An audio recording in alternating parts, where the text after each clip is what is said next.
Today I'd like to review this Bible, the Orthodox Study Bible.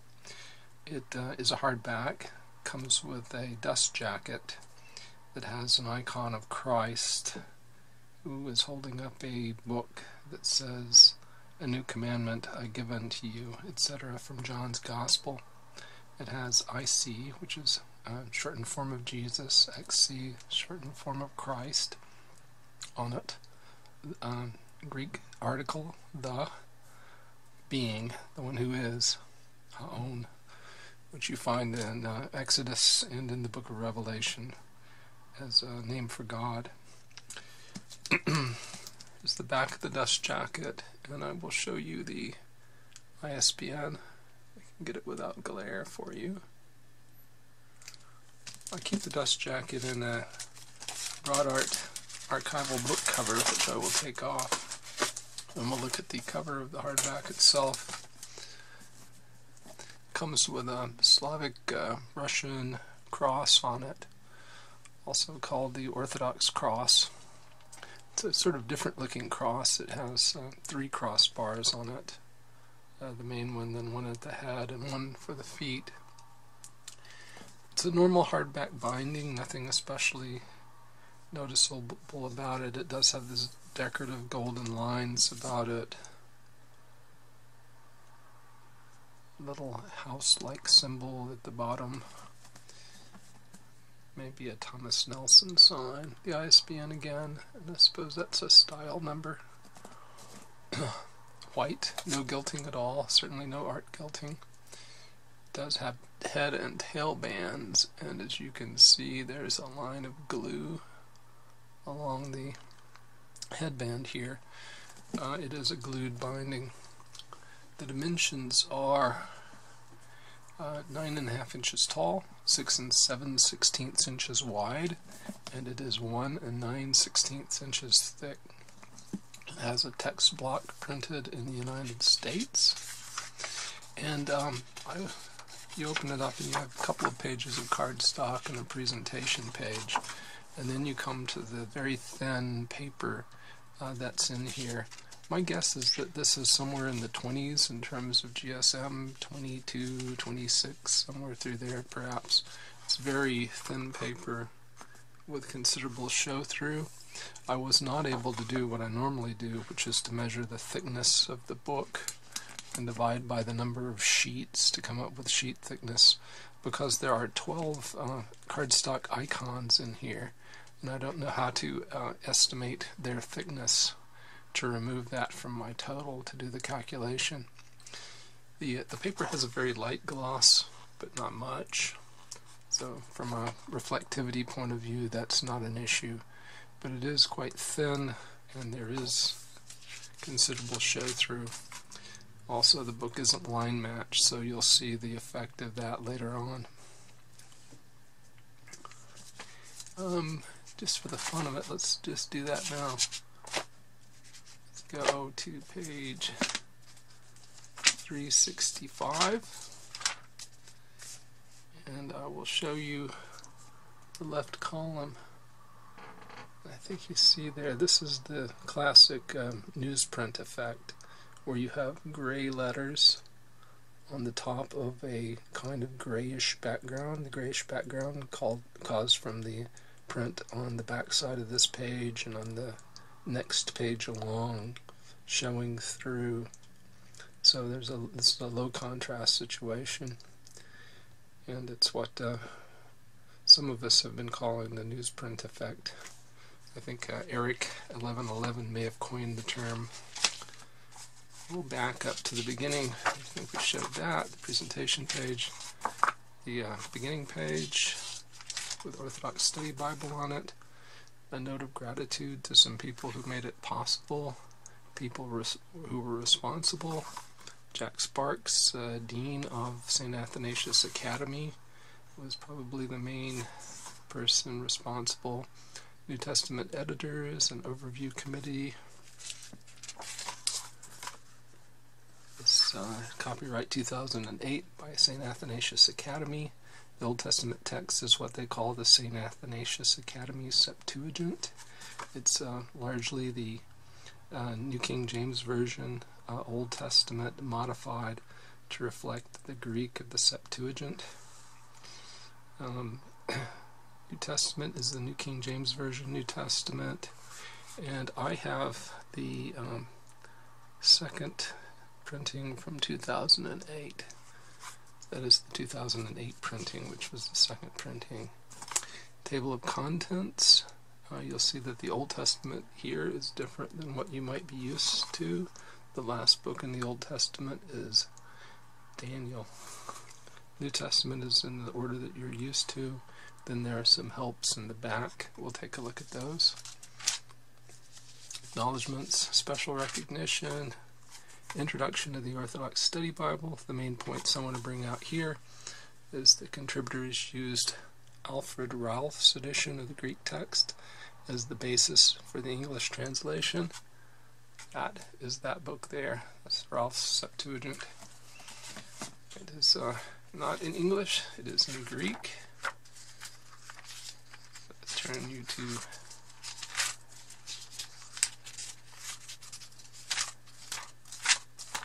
Genesis 1 quickly and show you that. Genesis, in the beginning, God made the heaven and the earth. I have some other Septuagints here just for reference. This is the Thompson Septuagint, which at least until a few years ago was available from Shekinah Enterprises. It may still be, I haven't checked. Here's a more recent translation, the NETS, the New English translation of the Septuagint. And here's the classic Brenton's Septuagint. Thompson's only translates the books in the Hebrew canon. He does not include the extra books, what are sometimes referred to as the Septuagint Plus. So though at that point Ralph's was their main source, they used Brenton as well, which I just showed you. And then of course the New King James Version as well. They say their goal was not to make a new or superior translation, but simply to make a text for Bible reading Orthodox Christians. They talk a bit about the numbering of things like the Psalms, because Psalm 9 breaks in the Masoretic text. The Masoretic text numbers run higher through most of the Psalms than they do in the Septuagint. So the Septuagint Psalm 50 is the Masoretic Psalm 51. Some books it's rather complicated because the Greek material and the Hebrew material are ordered differently. So in the book of Jeremiah, the Hebrew and the Greek are the same from 1:1 to 25:13, but 25:14 is missing in the Greek. Then 25:15 through 38 is 32, 1 through 25 in the Septuagint. This book follows the Septuagint order. So if you're looking for a particular verse in Jeremiah in the Hebrew and you want to compare it with the Orthodox Study Bible Greek, you need to come to this page and find out what the verse number is. The same for Malachi. Malachi's material is ordered differently as well. On this page, I just wanted to point out this symbol appears at the bottom of the pages on many pages. It simply indicates that the material so cited is read throughout the liturgical year of the Orthodox Church. This is useful. Old Testament books listed and compared. These are the different canons. This is the canon that you're probably most used to. Roman Catholic Old Testament, which has a few more books, and then the Orthodox Old Testament, which has more still, ending, as we pointed out, with Daniel. And Daniel is augmented with Susanna, Bella and the Dragon, they're calling it Bella and the Serpent here, and the Song of the Three Young Men, which is inserted into chapter 3 of Daniel. So we go forward a little farther. These are abbreviations that will appear in the footnotes. So we'll see a footnote that will say Basil G. That means Basil the Great. He was one of the Cappadocian Fathers, 4th century. Overview of the books of the Bible. An essay here in a rather large font with considerable show-through. Somewhat tricky to read on this thin paper. and then an essay that introduces the Orthodox Church. Finally, after all that material, we come to the Old Testament, and I will zero in and look at the material here more closely. I just wanted to point out here that it's kind of refreshing when you get here after you've looked at some other more liberal Bibles that you see the author. We believe it's Moses. The date, it was written during Israel's 40 years of wandering in the wilderness. No JEDP theories, nothing like that. Throughout the book you find articles like this one on creation, which occurs right here at the beginning of Genesis, and it's bounded by these odd leaf symbols, which also occur at the headings that are in the text. I don't really understand what's going on there with those. The notes are marked with a cross, and then the citations that have to do with the readings are with this open book. So the open book occurs down here, and these notes have to do with what is read when. 1 through 3 of Genesis 1 is read during Vespers, that's evening prayer, on Great and Holy Saturday. That's the Saturday before the Sunday of the resurrection, Easter Day. And there's other notes that are indicated by the cross, or then above that here there's a note that refers to the creed. Here's a note that refers to Athanasius the Great, who was the Bishop of Alexandria early in the 4th century, from the time soon after the Council of Nicaea. So we will flip forward, and on page 566 you start seeing some material from the Septuagint Plus. There's the book of Tobit. So Tobit is inserted in its order in the Septuagint right after Nehemiah.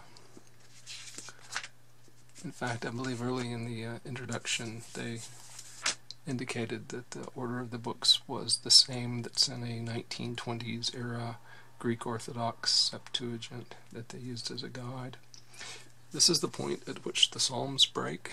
So Psalm 9 in the Septuagint is Psalms 9 and 10 in your King James Bible. If you remember in Romans chapter 3, I think, Paul goes on and on about the wickedness of mankind. In your Psalm 14, verse 3 ends about here at not one was doing good, no, not one. And then Paul continues with this material. That material is inserted here in the Septuagint, and it is absent in the Masoretic text, although all that material is elsewhere. That is, it can be found elsewhere in the Hebrew Bible, but it is all here in one place in the Septuagint. So either Paul was reading a Septuagint like this, or the Septuagint was modified on the basis of what Paul did in Romans. And I'm not sure what the correct answer to that is. Let me say that books of the Bible always start on their own page. Here's one of the icons, the Mother of God, by the hand of Jan Isham. Icons are said to be written and not painted. Into the Old Testament is at 1262 at the 22nd. No, Daniel 12. End of Daniel 12. Why is it saying Daniel 22? That's kind of curious, isn't it? Daniel 21. Daniel 22. Come to the New Testament. You have an introduction to the book of Matthew, which is just a very little information here. It could have been written as early as AD 50. Likely it was written after the fall of Jerusalem in AD 70. Black letter text. There are no verse references here except what you might find in the notes at the bottom of the page. Paragraph by paragraph format. It's a relatively large font, and we'll talk about that in a minute. We'll get to the back here. New Testament ends on page 1749. And we get to the material at the back, which includes an essay on the Bible, God's revelation to man, how to read the Bible, a lectionary, this is for your home reading purposes, a glossary of terms, mostly having to do with terms that appear in the notes, morning and evening prayers, index to the annotations, index to the study articles, and the 70. And then the 70 is just a listing of traditional listing of the names of the 70 disciples from Luke chapter 10. So here's the essay on the Bible. Here's an essay on how to read the Bible. Lectionary. This is for home reading purposes. Glossary.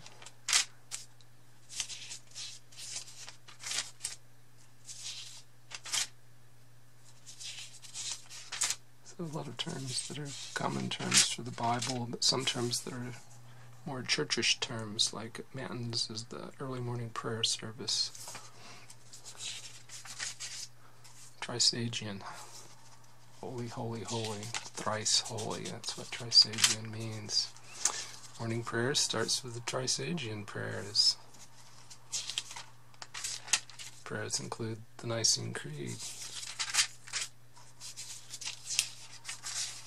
Evening prayers. In the index to the annotations. So if you want to know all the places where angels are mentioned in the notes, this is where you would go. And after the index to the annotations, the index to the study articles.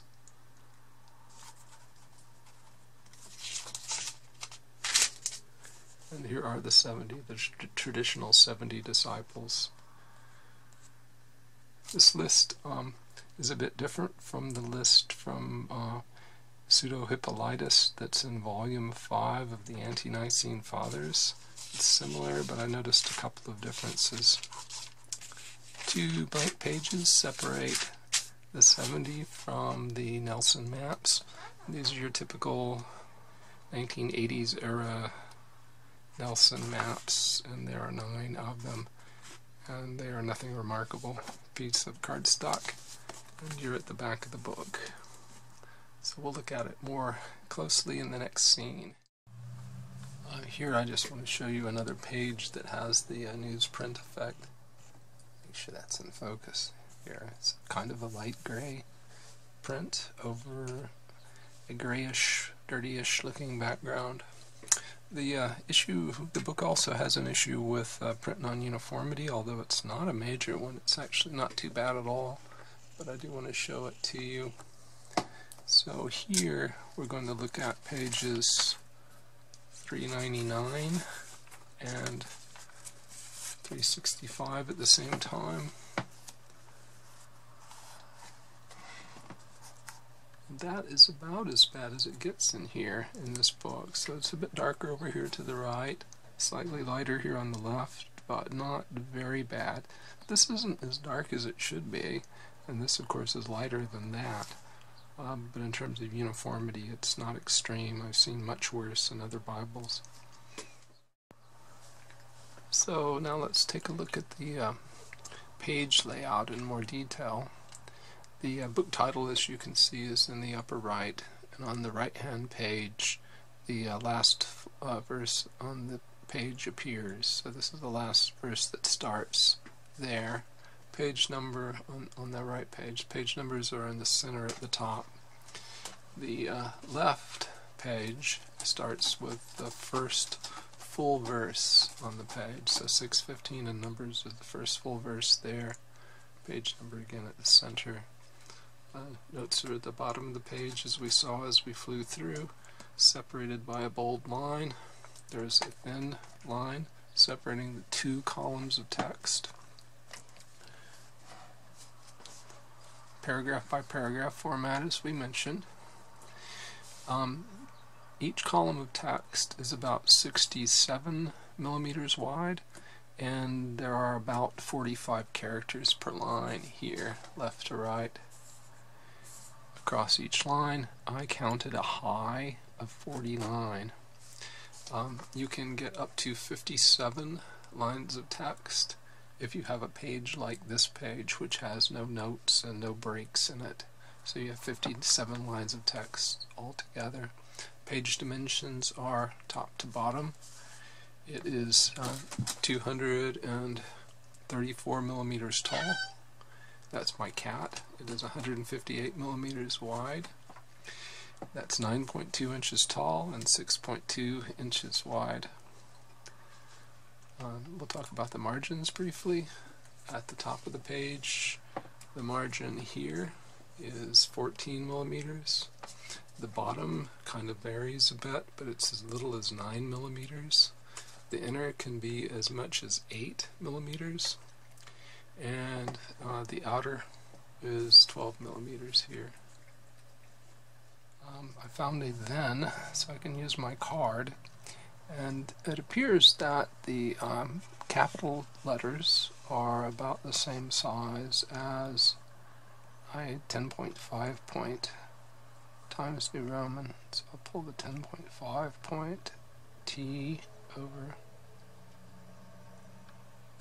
and it's roughly the same size, I think you'll agree.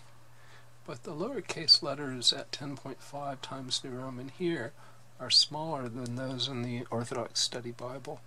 They, I think, are closer to an 11 point. So 10.5 for capitals, 11 point for lowercase. The font is actually shaped more like a Georgia. And so when I pull the Georgia over next to it, I think the capitals are pretty good at 10. And then the lowercase letters are not bad at 10 either, although they still look a little bit larger to the left than they do to the right. But it's in that ballpark, roughly a 10 point Georgia, 10.5 to 11 point Times New Roman. I calculated it in terms of the spacing, how much room each line takes, by measuring the height of the column and then dividing by the number of lines, and I calculated it to be 10.4 points if a point is taken to be 0.3514 millimeters. The font in the notes at the bottom of the page down here appears to be about an 8 point font. It's a different font style. It's a sans serif font down below. Line spacing is adequate, I would say, but the adequacy really depends upon the very small and short and withered ascenders and descenders, and we'll take a look at that next. So the adequacy of the line spacing appears to depend largely on the small, short ascenders and descenders I just mentioned, and here's a good example. So you have quite large G, large 10.5-ish point capital letter going well up into the white space and coming underneath the P here. But look how short the descender on the P is. It barely clears the bottom edge of the P itself. And I think that's the main reason that they're able to create such large letters here, is because they have such small and withered ascenders and descenders on the characters. Look how short the tail of the Y is. The round part of the D is quite large, but the rising part, the ascender, is very small. Look at the descender here on this G. It's almost like it's been crushed upwards by landing too hard on something. Same here with this other G. So it's characters clearly are large enough, but I think I would prefer a smaller, bolder character with more actual spacing between the lines than what they've provided here. Line matching would help too quite a lot, although that might be quite a trick in a study Bible.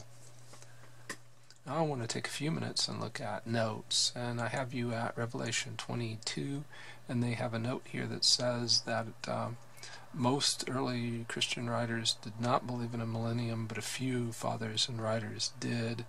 and they believed in the reign of Christ and the saints on earth, but the Church authoritatively rejected this teaching at the Second Ecumenical Council.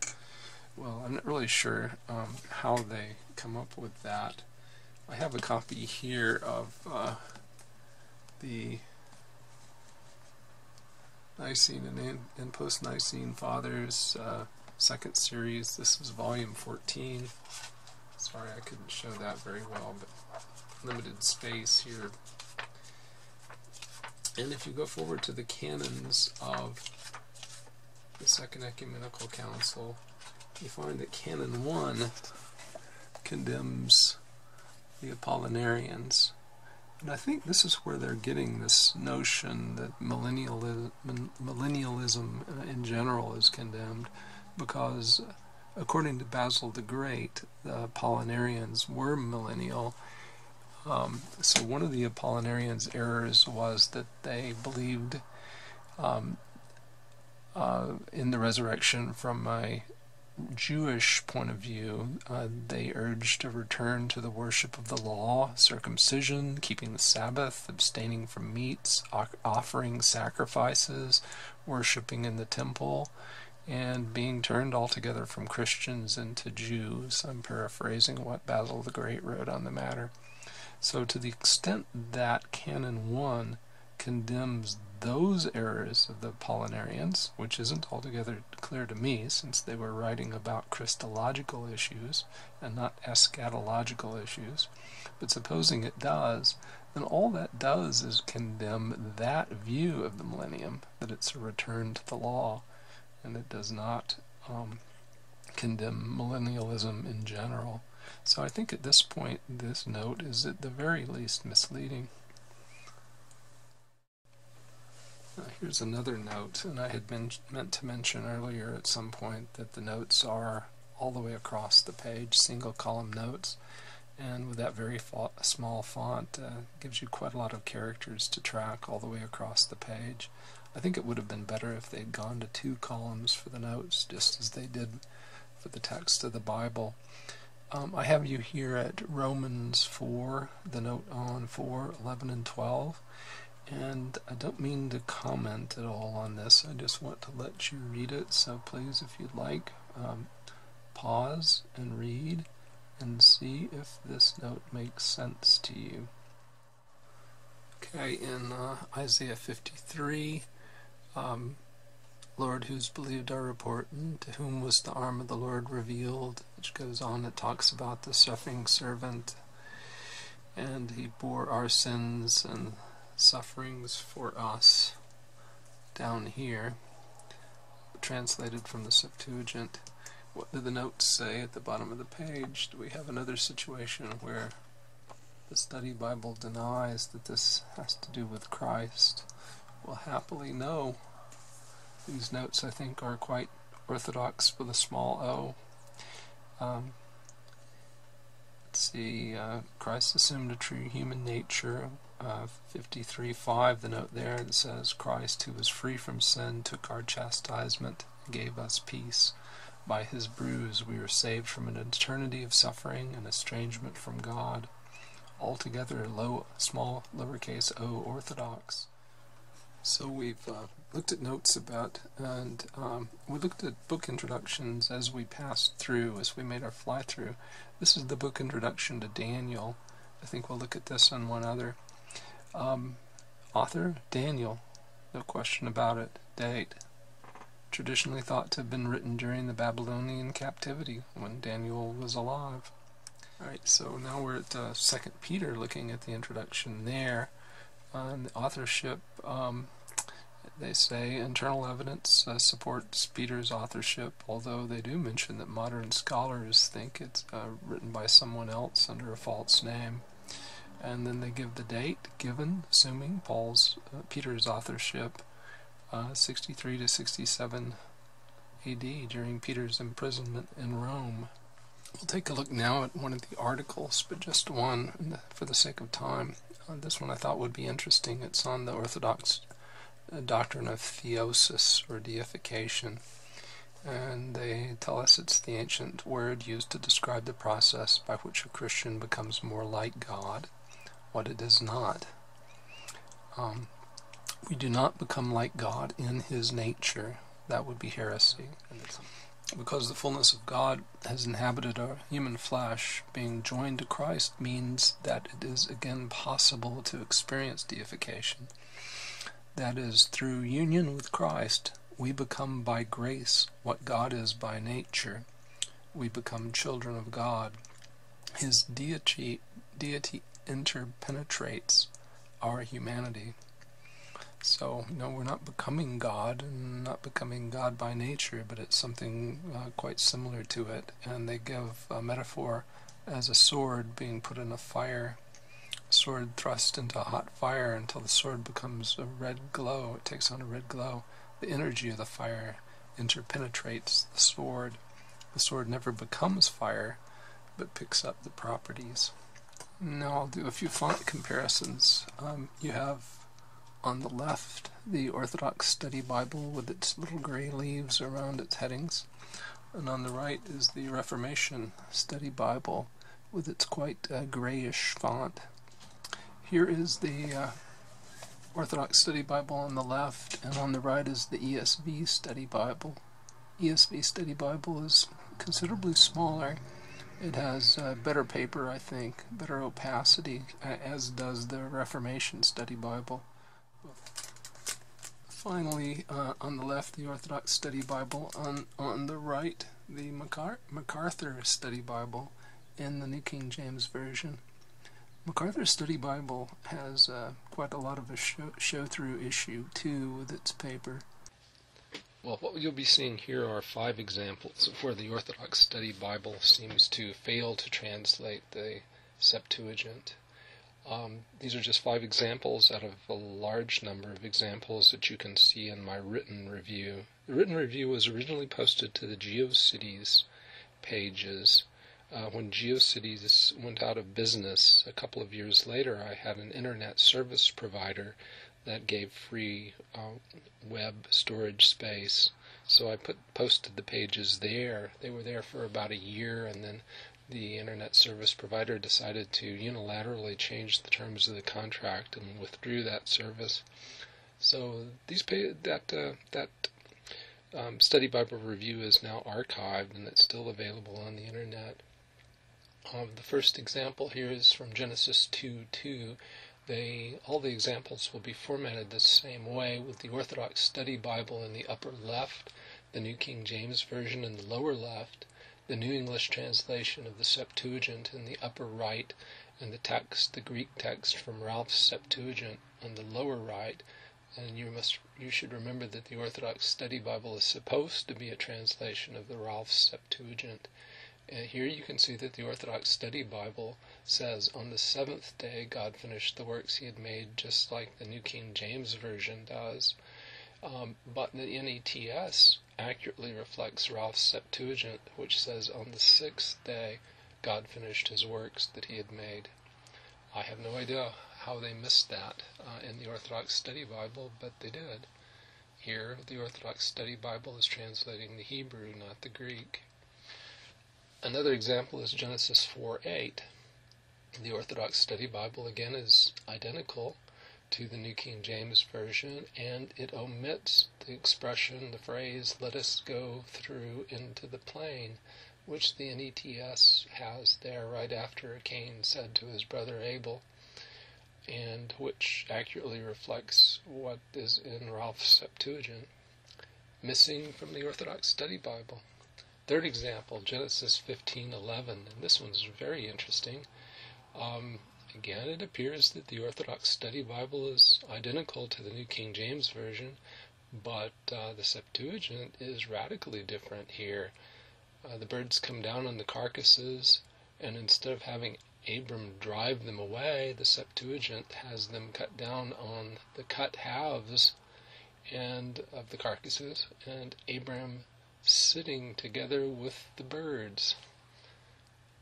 One wonders how the Orthodox Study Bible translators missed that difference.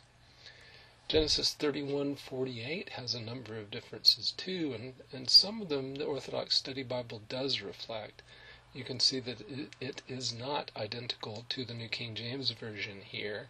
It mentions in Laban's quotation this pillar, which the New King James Version doesn't mention. The New King James Version simply says this heap is a witness. But the Orthodox Study Bible omits Laban speaking to Jacob. There you'll see in the first line on the right. And all the material there in blue in the NETS is absent from the Orthodox Study Bible translation. But it should be present there because it's present in the Greek. Incidentally, the word here perhaps could have been better translated as behold in the NETS. I believe Brenton's Septuagint does that. Deuteronomy 32:43 is our final example. And here again, the Orthodox Study Bible is not identical to the New King James Version. It's clear that the translators were paying attention to the Greek, but they decided to leave some of the thoughts that are in the Greek out. For instance, the thought of repaying the enemies with a sentence, or I believe Brenton has repaid justice to the enemies there. That's absent from the Orthodox Study Bible, and he will repay those who hate is absent as well. I do like the fact that the Orthodox Study Bible cleared up the ambiguity in the final line, where the NETS says, the Lord shall cleanse the land of his people. The Orthodox Study Bible has, and the Lord will purify his people's land.